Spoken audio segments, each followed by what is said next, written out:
to cover up his heart while he slept. "Morning, my man," Ray whispered. "Drink this," he said, holding the glass to the boy's mouth. G would have a longer day than Ray wanted him to. A little caffeine wouldn't hurt him. "Daddy, why'd you bring me here?" "Well, it's a big day for me. I thought you could be my helper." G shone at the prospect, sat a little taller in the window. "Am I still going to school today?" "We go to school every day," Ray said. "I'll run you over when it's time. Come on now, let's get you an apron." They had to fold the apron over twice so it would fit G, who was small even for a 6-year-old. G laughed at the sight of himself in the mirror. He was missing one of his front teeth, a baby tooth he'd chipped so badly they'd needed to get it pulled, but he was still a beautiful boy.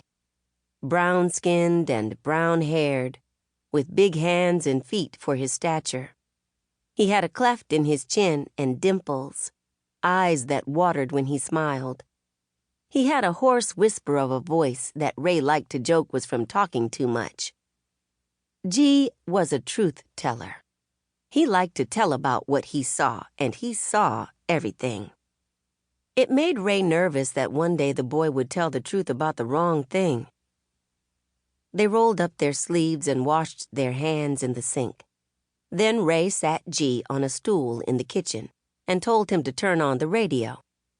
Ray started folding up croissants and sliding them into the proof box.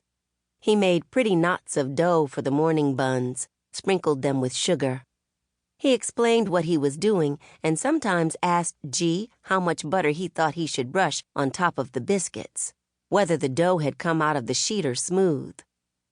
It was the only way he could let G help this morning. This was a day that could change their lives, for the shop, for Lynette, but most of all for him and G and Jade. If business picked up after the story came out, like they hoped it would, Ray had a list of things he'd do. He'd buy Jade a ruby ring and ask her to marry him. He'd buy G a set of drawers to keep his things. They'd go on a trip somewhere, like Washington, D.C. or Florida. He'd take pictures of G in front of the Lincoln Memorial, Jade in front of the cherry blossoms, all of them in front of the castle at the Magic Kingdom. They'd ask a stranger to take the shot and put G in those funny ears. But first, the reporter and the feature on Beard Street, the way it was coming back to life.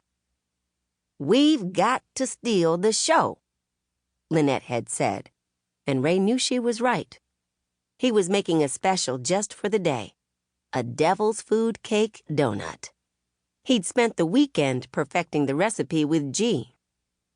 What Ray loved about donuts was that nobody really needed them. Coffee you could get hooked on to the point where you couldn't live without it. But donuts, soft, rolled in cinnamon sugar, glazed, dripping with caramel, fat with fruit at the center, had no reason for being. They were his secret power, his mark on superfine. Lynette arrived at 7 a.m., just before they were set to open. G was counting out quarters into the register. Ray listing the day's pastries on the chalkboard menu. He had named his donut G's Devil's Food, which had given the child a thrill. Lynette came in carrying an armload of gardenias in waxed paper. She looked ready for battle. Ray liked to tease her that he'd be an old man before she retired and left him the shop. She drank, on average, 6 cups of coffee a day, and she never stopped moving. She was all muscle and fat, gray-haired, her face painted in a different palette of bright colors every morning. She brought in with her the scent of perfume and hair oil, a pair of shears sticking out of her purse. "You look tired, Raymond. Didn't you know they were going to take our picture? I was counting on your face to bring in the ladies." Lynette laughed at her own joke, and G went running to meet